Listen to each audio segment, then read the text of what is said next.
Hutchings. I'm one of 5 fire inspectors here on the shipyard. The reason for this class, the primary reason behind it, is because you are the first line of defense. You'll be the first individuals on the scene if there's a fire, and you need to know what to do. If you can use a first aid fire extinguisher within the first 3 minutes, or we can get there within the first 3 minutes, we'll save ourselves a lot of fire damage, we might even save lives. And those lives might be one of these individuals standing here. Could even perhaps be your own.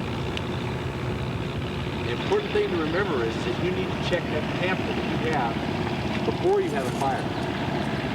It is not a good idea to pull that thing out when you have a fire and try to find out what you're supposed to do at that time. Also, if you have a fire, telephone the fire department. You have pillboxes located in this structure and in these structures throughout the shipyard. Don't rely on them to get a hold of the fire department.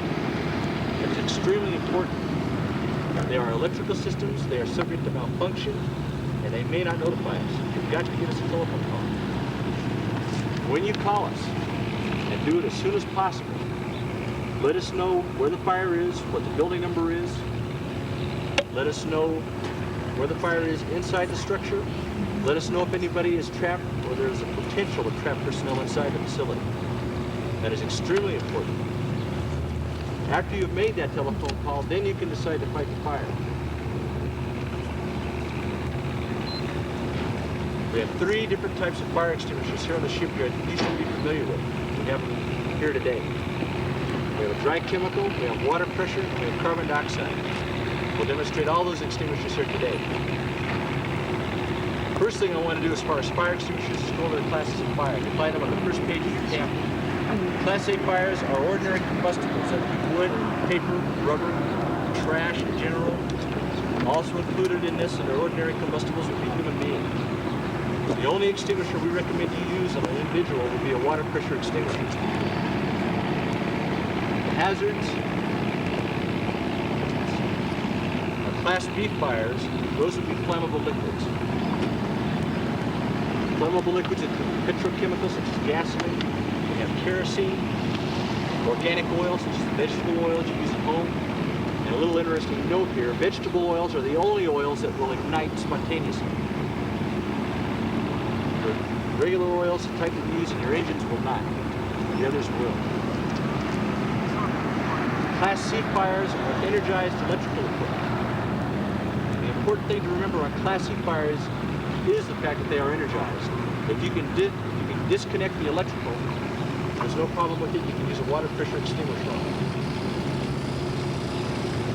Are there any questions concerning the classes of fire? Now remember, the classes are Class A, B, and C. Ordinary combustibles, flammable liquids, and energized electrical equipment. On a lot of extinguishers, the only way you can tell what they'll put out is by the letters that are right there, Class A, B, and C. And they should be posted on all extinguishers. Fire extinguishers. Water pressure extinguisher. You would use that on Class A ordinary combustibles only. If you use water on a flammable liquid fire, it will intensify the fire. And we'll show you that today. Use it on a Class C fire, energized electrical equipment, and you can electrocute yourself. Water conducts electricity. It can shoot the electrical charge through the water up to the charging handle of the extinguisher and light you up. So you don't use it on energized electrical, and you don't use it on flammable liquids. The water pressure extinguisher is always found in a silver container. This extinguisher right here in the middle. You can check this extinguisher, taking a look at the gauge to make sure it's charged. If it reads in a recharge position, don't even bother using the extinguisher. Forget it. Just leave it there. To use this extinguisher, you take it from its mounted position, which it should be mounted on a wall. Move to the fire scene. You have a pin located at the top of the extinguisher. You have a tamper seal, which is made out of plastic. To use this extinguisher, all you have to do is just twist this tamper seal, breaking it. Pull out the safety pin. Aim the extinguisher at the base of the fire, which will be that point of the fire lowest on to the ground nearest to you. Slow sweeping motion with the extinguisher. Sweep back slowly. Sweep the flames right off whatever's burning.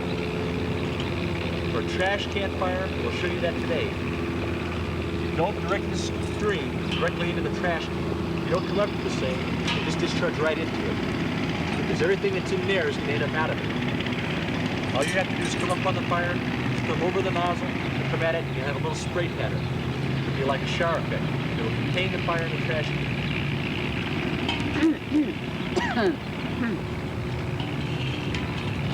The next extinguisher I want to talk about is a carbon dioxide extinguisher. This extinguisher here is one of the most common sizes you're going to find. It's a 15-pound carbon dioxide extinguisher. You can always recognize this extinguisher because of the fact it's going to warm. Right here. That'll always give it away. This extinguisher is used on Class B and C fires only. It has a limited effect on Class A fires. It's not very good on them. We'll put them out, but it has very little effect. Some of the hazards involved with this extinguisher, first of all, you don't use a carbon dioxide extinguisher outside. We'll use it today because there's very little wind. But it's discharged as a gas. When it leaves the extinguisher, it comes out as a gas. If there's a wind, it'll be sweeping right off and the fire will not be put out. It can reignite. Another problem with this extinguisher, we call it a 15-pound carbon dioxide. That refers to the weight of the agent only. The agent, the entire extinguisher, actually weighs about 50 pounds. If you go to pick this extinguisher up, be extremely careful that you use proper leverage. Don't try to pick it up at an angle because you're going to hurt yourself. That's one of the reasons we advise you to keep all of your extinguishers unobstructed, because you can injure yourself if you try to pick one up awkwardly. Another problem with this extinguisher, I told you it comes out as a gas. Carbon dioxide is dry ice. But it's discharged from the extinguisher, it comes out at minus 110 degrees Fahrenheit. That's the reason you have a little handle here, right here. You use this handle. You don't hold on to the extinguisher by the horn. This is going to frost up. You can suffer frostbite. In some cases, you may be taking this extinguisher to the hospital so they can take it off. So you always use this handle. The last thing you need to know about this extinguisher before I show you how this one's used is the fact that it's dry ice, carbon dioxide. The way it puts out a fire is to suffocate the fire. It removes the oxygen from the area. The agent is odorless, it is colorless, and it is tasteless as a gas. If you use it in a confined space, say in a restaurant, where there's no ventilation, the door is shut, you can suffocate yourself in about 20 minutes. And you won't even realize it's happening. A concentration of about 6% carbon dioxide can be built up in your lungs by just holding your breath as long as you can. A concentration of 9% will cause you to start breathing more rapidly. And you may mistake it as a panic reaction. You may think, well, I'm breathing more rapidly because it's a fire and I'm supposed to. If you're using this extinguisher, it might be because you're overdosing on carbon dioxide. A concentration of just 20%, mind you, in air, there's only 21% oxygen. A concentration of 20% will suffocate you within 20 minutes, unless you're removed from that area and given cardiopulmonary resuscitation. And it has happened. You use this extinguisher, same with the water pressure. You remove it from its mounted position, wherever it's located at, take it to the fire scene. Take the horn, pull it from its bracket to make sure there's no problems. Check it to make sure there are no cracks. Take the tamper seal, break it with the safety pin, move the fire. Again, at the base of the fire, slow sweeping motion to sweep the flames off whatever's burning. And remember, this extinguisher is only for Class B and C fires only. Try not to use it on Class A.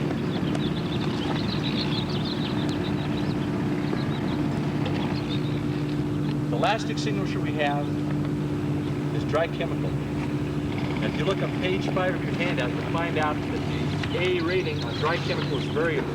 You won't find it there all the time. And I have an example here. The extinguisher in the middle, this dry chemical extinguisher right here, is only good on Class B and C fires. You know, they're almost identical to the other ones. A good telltale sign to be sure that you know which extinguisher you've got. If it states purple K, or it says PKP on here, that's purple K powder.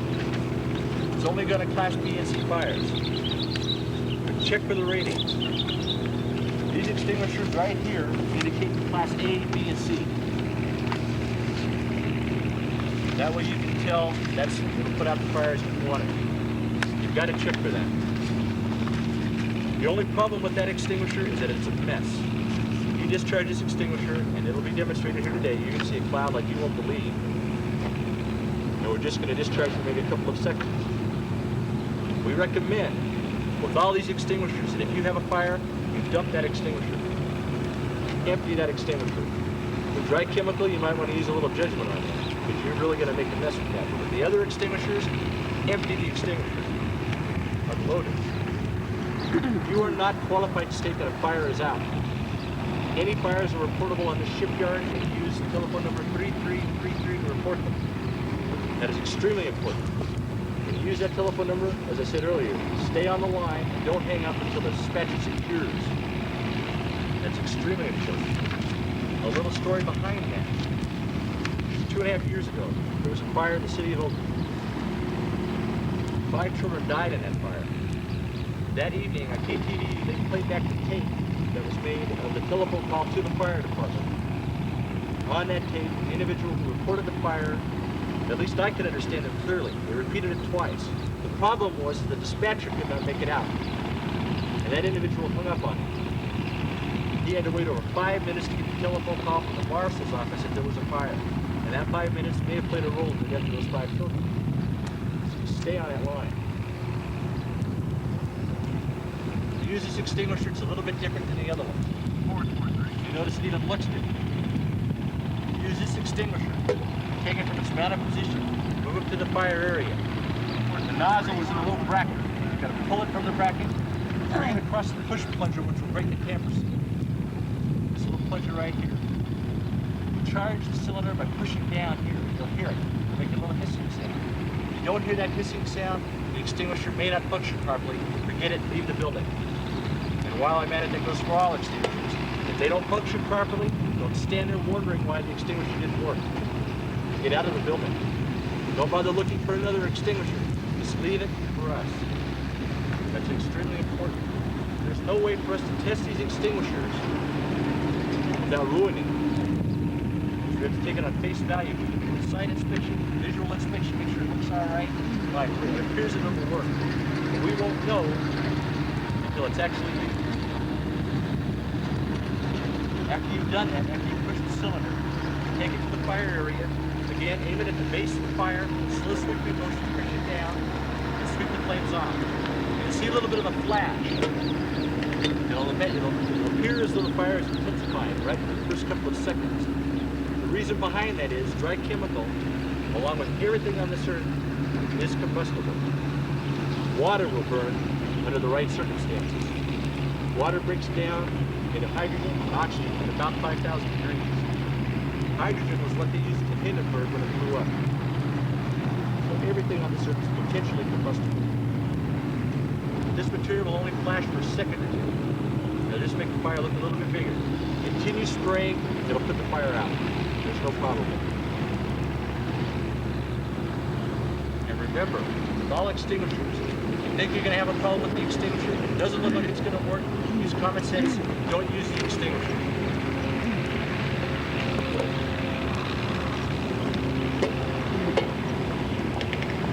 Now we're ready for the fires.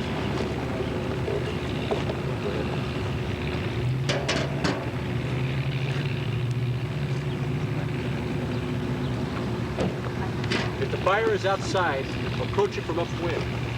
And the way you can tell is from the smoke. Never approach it.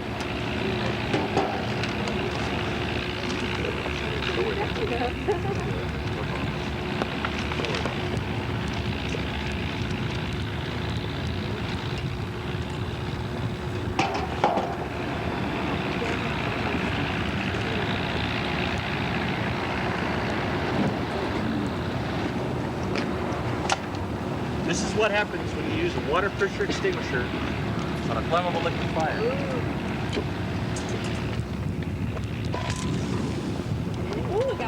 Rather interesting, huh? This is how to use a carbon dioxide on it.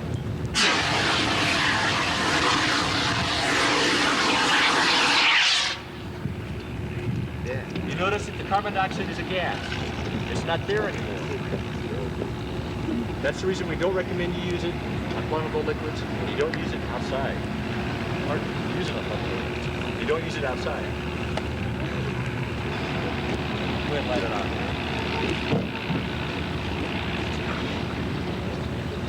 To use this extinguisher, push down on the push plunger, aim it at the base of the fire.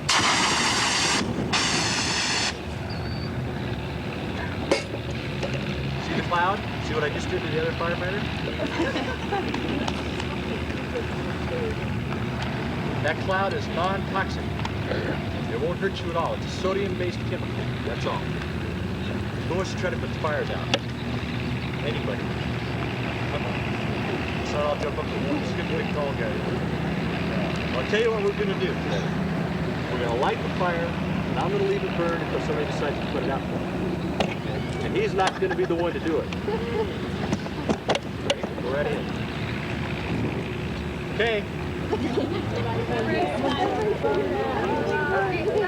Can't wait all day. Come on. Go ahead and use this extinguisher. Aim it at the base of the fire. Now watch your angle because you don't want the fire spreading.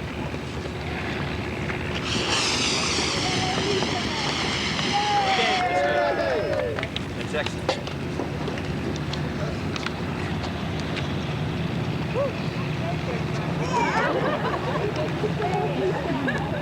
Who wants to try with carbon dioxide? Don't everybody jump up at once. We have all day. Ready? This is the extinguisher you use right here. Remember what I told you, because it's all set. You gotta pull the pin on it. Twist it. There you go. Aim it at the base of the fire and sweep back.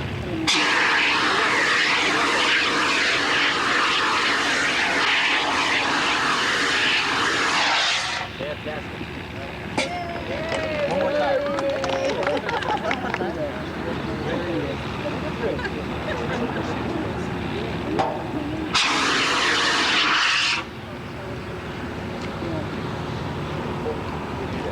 You notice how the extinguisher is frosted up in here? It's turning white. Go ahead. As soon as he's discharged a little bit, I'll show you the snow that's in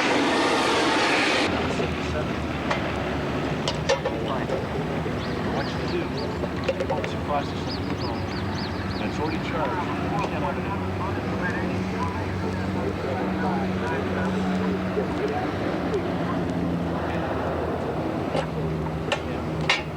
Okay, aim at the base of the fire.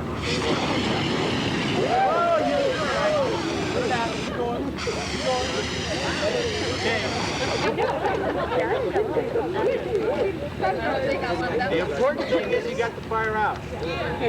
Even though it kind of spread just a little bit. But that's what you got to do. You keep discharging, sweeping, and get the fire out. You don't necessarily want to use that particular angle. Aim it so that it doesn't discharge right into the fuel and spread it everywhere. Aim it so it just brushes across the top. And light it off.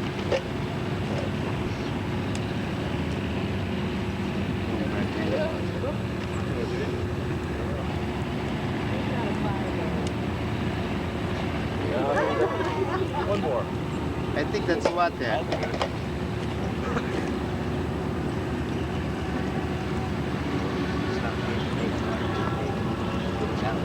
Now I want to make it clear to you that nobody does it right every time. When I discharge, I can do the same thing he just did. I'll try not.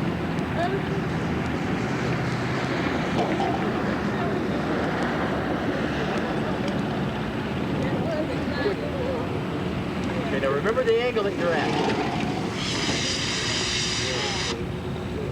Don't spray directly into it. Just push the top of it. All you want to do is sweep the flames off. This one's just about out. Who's next? Miss Ellen. Anybody? Come on, one of you girls. Where's the girls? Danny, move around. Come on, wake up. Miss Brown. I'm going to warn you. So that just come out. That's what the fire is.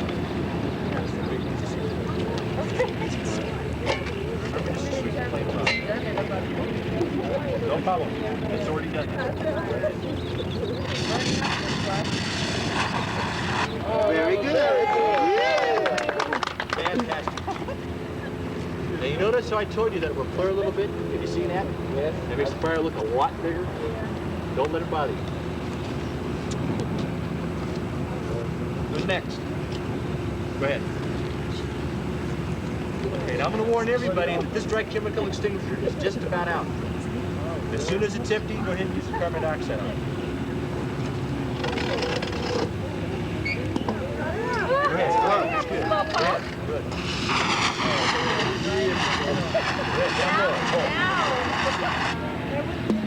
Fantastic. There went the beverage shop.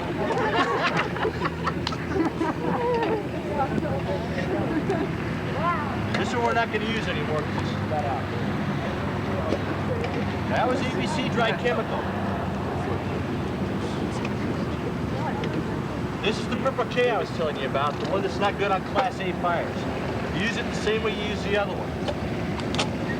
Bring it across, hit the push plunger, aim it at the fire. Remember I told you that some of these things won't operate. If it doesn't operate, leave the area. Don't even try using the extinguisher.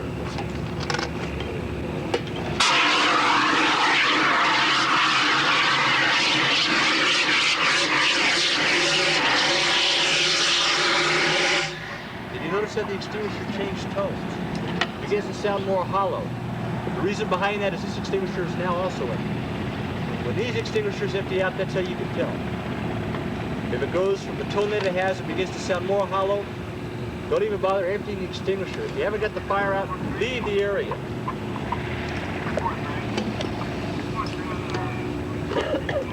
Let's have somebody use this one. Come on. We're running out of tape.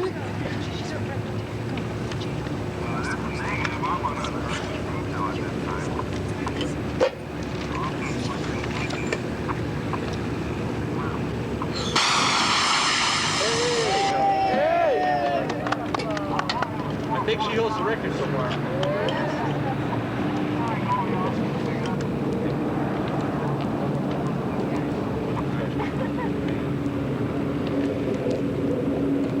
As soon as we've used up the gasoline in this can, we'll do a trash can fire for you.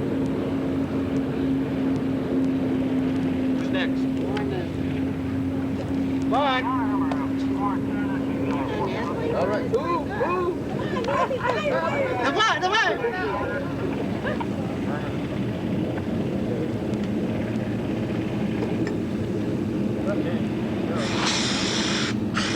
That's fine. That's all right. You got it up. Wait, put water in there.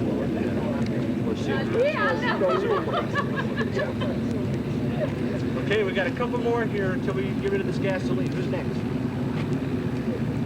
Come on, somebody, anybody. Come on. Mary.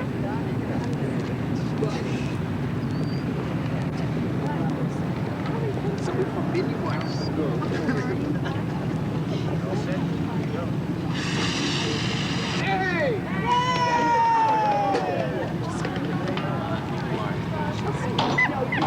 That's it for those fires. So come around there. Now we're going to show you what it's like to use this stuff. Trash can fire. Happy, get over there.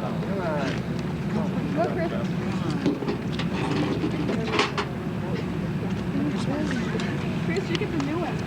Trash can. It's got a shell.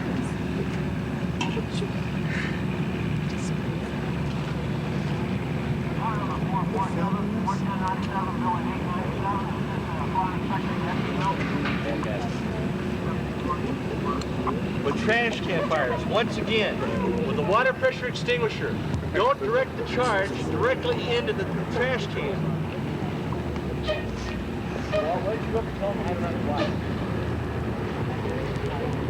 Don't do this. Don't come up and do this. See how some of the trash came out? With the trash can fire, all you have to do is come up to it, put your thumb over the nozzle, make a spray. Gets everything inside.